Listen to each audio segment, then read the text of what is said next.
very smart, and I'm very modern. That's all you need to know about me.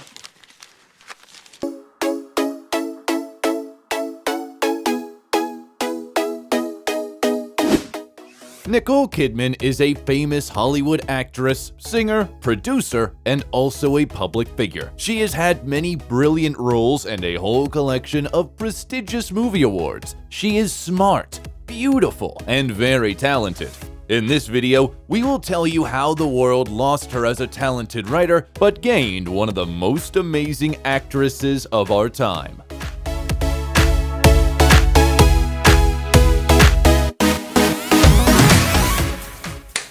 How Nicole Kidman lives and how much she earns. Nicole Mary Kidman was born on June 20, 1967 in Honolulu, the capital of the island of Hawaii, which is often referred to as a tropical paradise. Her father, Anthony David, studied clinical psychology and biochemistry, and his wife, Janelle Ann, helped him by editing scientific papers and books. In addition, she actively participated in the social life of society, fighting for the rights of women. The parents of the future star generally took everything that was happening around them personally. In particular, they were against the Vietnam War and supported the protest movement. Shortly after the birth of their daughter, Mr. and Mrs. Kidman, Australians with Scottish and Irish roots, moved to Washington and then to their homeland in Australia and settled in Melbourne. Their youngest daughter, Antonia, who later became a famous journalist, was also born there. In 1972, the family moved to Sydney, where the head of the family received a position at the local technical university. Nicole has been doing ballet since she was 3, as a result of which she acquired a royal posture and grace. But even despite the obvious talents, the girl was extremely shy and stuttered a little. Largely thanks to classes in the theater studio, this problem was dealt with. On the advice of her father, she kept diaries and fell in love with writing so much that she dreamed of becoming a writer. By the way, now Nicole has a whole collection of short stories that she doesn't mind publishing someday. After finishing school, Kidman entered the College of the Arts at the University of Melbourne and also attended theater courses at the popular Phillip Street Theatre and then at the Australian Youth Theatre. Her best friend, Naomi Watts, kept her company. She also had a very successful acting career. Young actresses attended many auditions, and in 1982, Kidman got lucky. She was invited to star in the feature film Bush Christmas, which was a success and is still shown during the holidays in Australia. In the next 2 years, she appeared in several Australian television films, as well as the adventure film BMX Bandits, where she got the main role. However, the rapid start of her creative career was slowed down by the sad events that affected the Kidman family. In 1984, Nicole's mother was diagnosed with breast cancer. This news forced the girl to quit her studies and get a job as a masseuse in order to be able to support Janelle financially. During the period of intensive care and rehabilitation, household issues also fell on the shoulders of the eldest daughter. Fortunately, the woman managed to cure, and Nicole has since been an active participant in campaigns to combat this disease. In the late 80s, Kidman rose to prominence in Australia and took part in several projects, such as Archer, Wind Rider, Watch the Shadows Dance, Emerald City, and the thriller Dead Calm, which opened her way to big cinema. I'll call him out. Oh, do you have to? I like it like this. Just the two of us. So do I. While preparing for the film, Kidman showed herself to be a true professional in her field. She learned how to sail a yacht on the high seas, and by the end of the filming process, she was at the helm during the storm scene. The filmography of the young actress was replenished with the TV shows Vietnam and Bangkok Hilton, and the next step was shooting in the American film Days of Thunder, for which she was paid $200,000, and Tom Cruise was her partner on the set. What did you do that for? It's the Babinski side. If the toe goes up, you're in trouble. You're fine. Put on your clothes. You're clear to race. When she first saw the actor, Nicole got very upset, as she could be turned down for the role due to the obvious difference in height. But the red-haired Australian made a very strong impression on Tom, and he asked the director to choose her. Cruise's interest was not only professional, he soon proposed to the girl. The situation was somewhat complicated by the fact that the sultry brunette was already married, and Kidman also had a romantic relationship before leaving for Hollywood. She was the bride of Australian actor Marcus Graham. But as a result of the chemistry that arose on the set of Days of Thunder, everything faded into the background. Right before Christmas 1990, Nicole and Tom got married. In the 90s, they were considered the closest star couple, and the only thing that somewhat overshadowed their happiness was the absence of children. As Nicole later admitted, this was due to an unsuccessful first pregnancy, the consequences of which did not allow the spouses to become biological parents. They found a way out in fostering children. At first, it was the girl Isabella Jane, and 3 years later, Connor Anthony appeared in the family. Meanwhile, Nicole appeared in the films Flirting and Billy Bathgate. For her role in the latter, the actress received $200,000 and her first Golden Globe nomination. In 1992, Kidman and Cruise starred together again in the adventure drama Far and Away, which still evokes warm feelings among their fans since the spark between the actors is visible to the naked eye. I could make you a cup of tea. When tea time calls for it, yes. I'll throw the tea in your face and I'll piss on your boots before I serve the likes of you. Get up! I'll pay you threepence a day. Get out!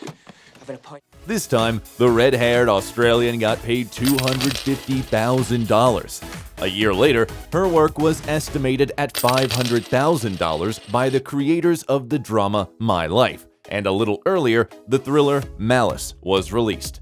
Then Nicole caught her luck, starring in the blockbuster Batman Forever. What is it about the wrong kind of man? In grade school, it was guys with earrings. College, motorcycles, leather jackets. The movie was enthusiastically received by viewers around the world, and the actress's fees increased significantly as she received $2.5 million for the role. Between 1996 and 1999, Kidman starred in a whole array of cinematic masterpieces: To Die For, The Portrait of a Lady, and The Peacemaker. A special place in the hearts of the audience is occupied by the romantic drama Practical Magic, in which Kidman played one of the witch sisters. Sometimes we just stay up all night worshiping each other. Like bats.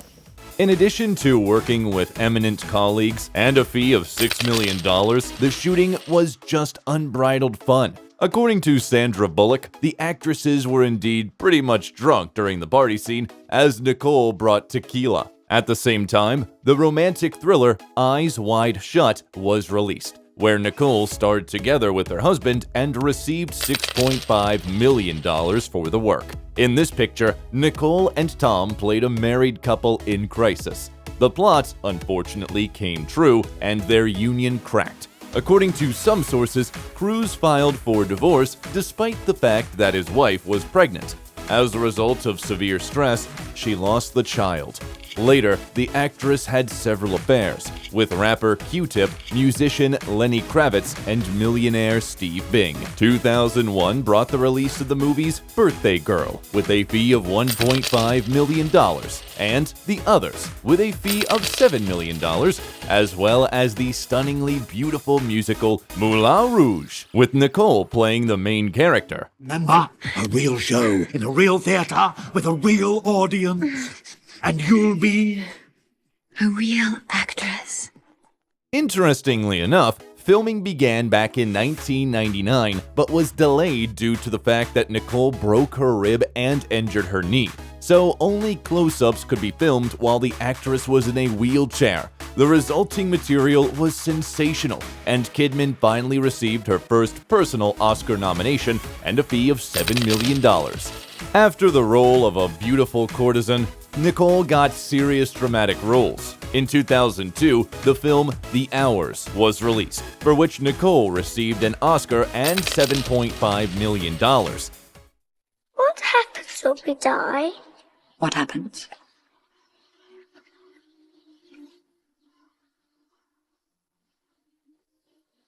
We return to the place. To play Virginia Woolf realistically, the actress, who is left-handed by nature, learned to write with her right hand. And in order to achieve a portrait resemblance, Nicole had a glued-on false nose. This small detail completely changed Nicole's face, which she constantly used to avoid the attention of the paparazzi.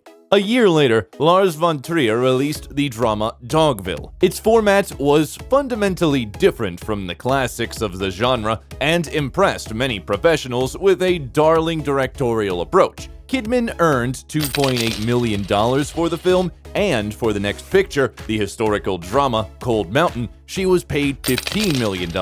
During the same period, she co-starred with Anthony Hopkins in the drama The Human Stain. Then, she starred in the movies Birth, The Interpreter, Bewitched, and The Stepford Wives, which in total brought Nicole $50.5 million.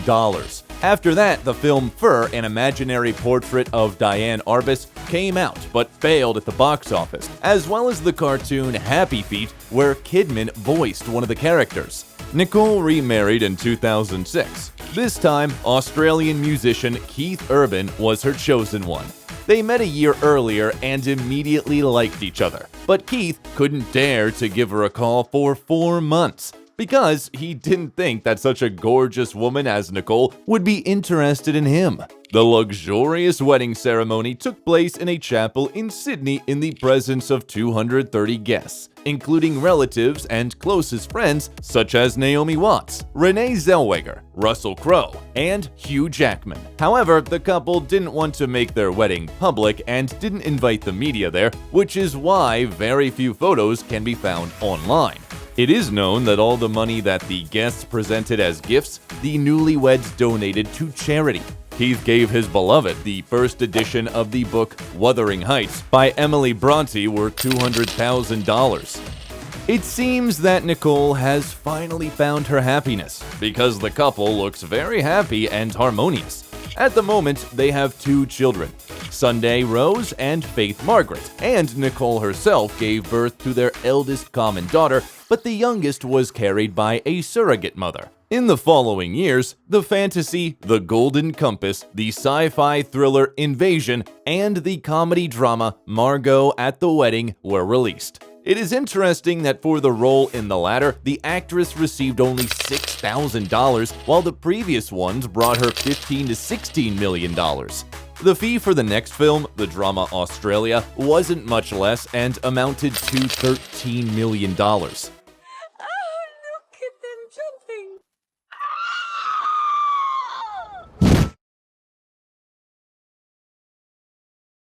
Then the filmography of the actress was replenished with the movies 9, Rabbit Hole, Just Go With It, Trespass, Hemingway and Gellhorn, The Paperboy, Stoker, Before I Go to Sleep, and The Railway Man. It is worth mentioning the very beautiful but controversial biopic Grace of Monaco, which was released in 2014.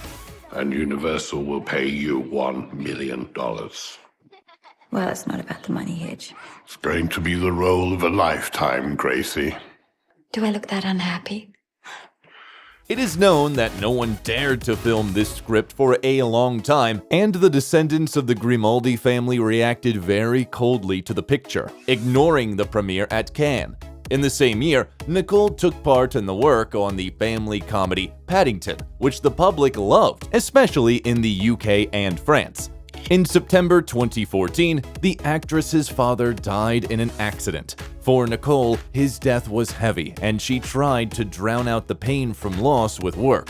In 2015, 4 films starring her were released: Strangerland, Queen of the Desert, Secret in Their Eyes, and The Family Fang. A year later, the Australian drama Lion was released, for the role in which the actress got Oscar and Golden Globe nominations, as well as the biopic Genius. Then, Kidman appeared in the movies How to Talk to Girls at Parties, The Beguiled, and The Killing of a Sacred Deer.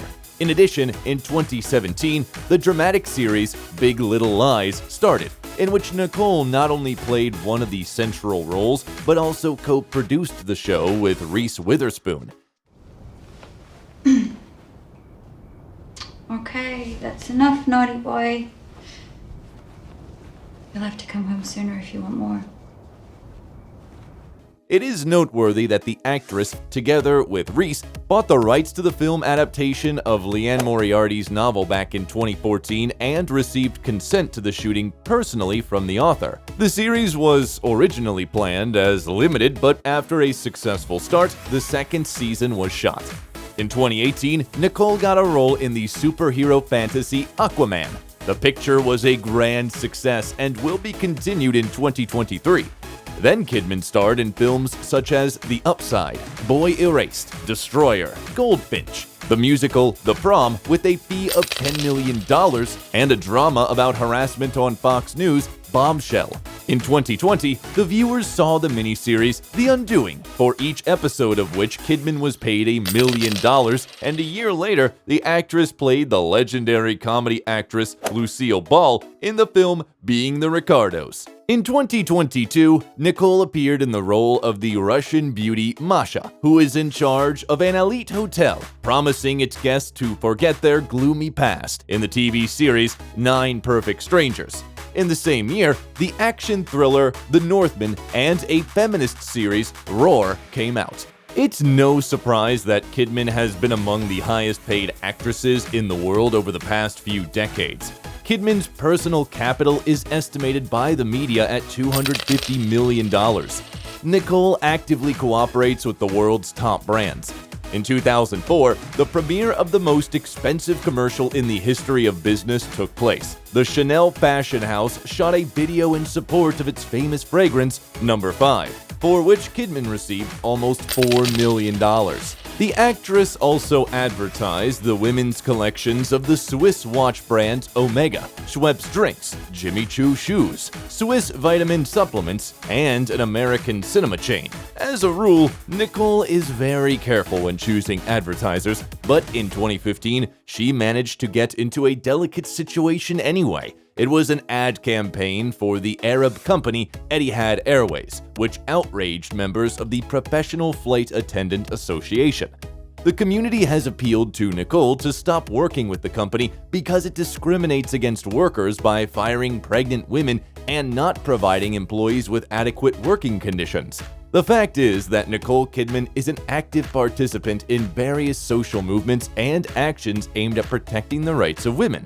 For example, after filming Big Little Lies, she decided to buy the rights to another Moriarty's book called Truly Madly Guilty. With the screen version, she wanted to draw attention to the problem of domestic violence and infringement of women's rights. The actress also supports projects that help homeless children. In 2004, the UN even honored her with the title of Citizen of the World, and UNICEF nominated Nicole as a candidate for the role of Goodwill Ambassador. Kidman pays great attention to her own comfort. Nicole and her husband own real estate around the world, worth at least $30 million. In 2007, the couple bought their first $2.7 million home in Tennessee. The 14-hectare plot is surrounded by forest and was ideal for seclusion. But after 10 years, the family decided to part with this property, putting it up for sale. For 2 years, there was no demand for it and the owners had to gradually reduce the price. As a result, the villa went for its own $2.7 million. The family now lives primarily in Nashville, Tennessee, in a home they bought in 2008 for $3.5 million. There's plenty of room for the adult couple and their daughters. There's a lot of light in the house with an area of 1,200 square yards. The design is simple with an abundance of neutral shades, and the musician Keith has his own recording studio there. The site also has a swimming pool and tennis court. Another gem in the collection of properties is the estate in Beverly Hills. Urban and Kidman bought the house in 2008, thus beginning the formation of a star neighborhood, as 11 of the 33 sites in the area are owned by popular people. In addition, the couple has invested in Australian real estate. They bought an old farmhouse called Bunya Hill in the small village of Sutton Forest near Sydney. The exact amount of the transaction remains unknown, although the media suggest that it amounted to $4 or $6.5 million. The main house is a Georgian mansion built in 1878. The interior is replete with wood and textiles in pastel colors. The house has a charming library with built-in bookshelves and a sun-drenched living room equipped with a wood-burning fireplace. Near the house, there is a small guest cottage and open green fields for livestock. Keith and Nicole got another address in Australia, having bought a spacious penthouse in Sydney worth $4 million. The windows offer stunning views of the famous Harbour Bridge. From the apartments, you can go out to a covered area on the roof, ideal for relaxing on warm summer evenings. 3 years after the purchase, the owners decided to buy another apartment next door, spending almost $5 million on it. This was done in order to combine 2 areas and get one huge apartment. In 2020, the musician and actress decided to expand their property listing and bought a 2-bedroom apartment in Manhattan's Tribeca for $3.5 million. This is not the couple's only apartment in New York. In 2010, they bought an extravagant duplex in the trendy Chelsea area. The cost of the luxury apartment is also impressive because we are talking about $4 million. The premises includes 3 bedrooms and 2 spacious terraces overlooking the Hudson River. But the most amazing detail that distinguishes this house from many others is a car elevator that delivers residents from the street directly to the apartment's door. Ideal for those who want to minimize their time in common areas. Speaking of cars, the film star has something to show off in her car park. Her collection includes the luxurious BMW 7 Series, Porsche 911 Carrera, Audi A6, Range Rover Vogue, and Audi Q7. Nicole is best described by her Hawaiian name, Hokulani, which means heavenly star. This summer, the diva turned 55 years old, so let us wish her to shine in the sky for as long as possible and delight her fans with new works. What is your favorite Nicole Kidman movie? If you liked the video, leave a like and subscribe to the channel so you don't miss anything interesting.